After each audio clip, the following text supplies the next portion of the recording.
টেকা রে, সারা জীবন তারপর একটু একটু করে জমাইছিলাম।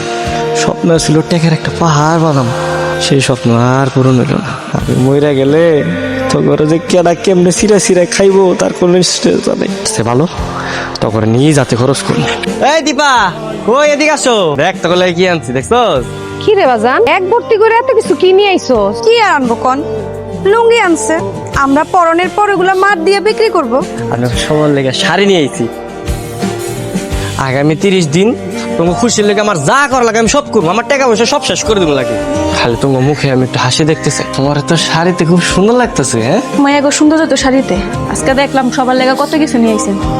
সবার ক্ষেত্রে তো ঠিক আছে, আমার ক্ষেত্রে কিপটাই রয়ে গেছে। টাটা। সিটি গোল একটা সেই নাই না, মোর মধ্যে কি বেটকি মারছে দেখো। আরে না, এটা অরিজিনাল গোল্ড। গোল সত্যি কইতেছেন? আরে সত্যি, তোমার পরে দিই।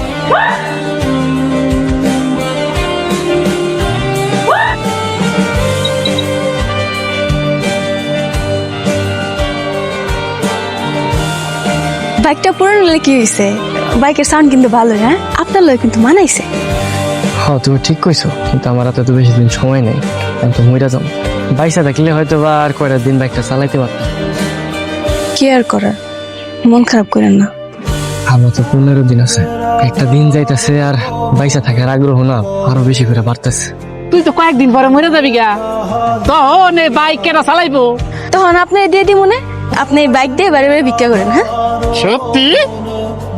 ভাই সত্যি, আপনি সত্যি খুব ভালো মনের একজন মানুষ। ওই যে মনে আছে এটা যাইতেছিলাম রোদের মধ্যে, আমার গলাটা শুকাই গেছিল, আপনি আমার 20 টাকা দিছিলেন শীষ পাইপ খাওয়ার লেগে। যদিও আমি তখন অনেক কিপটা ছিলাম, কিন্তু ভাই আপনার মনটা খুব উদার ছিল। আপনি 2 লাখ টাকা দেন। হ্যাঁ, আপনি 2 লাখ টাকা দিয়া একটা মুদির দোকান দিন, আর আমার কথা দেন ভাই, আজকে থেকে আর ভিক্ষা টিক্ষা করবেন না। আমি কথা দিলাম টিকা ছাড়া দিব, এইটা দিয়া আমি একটা বড় ব্যবসা দিব। আল্লাহ তোরে ব্যবসা রাখবে ভাই।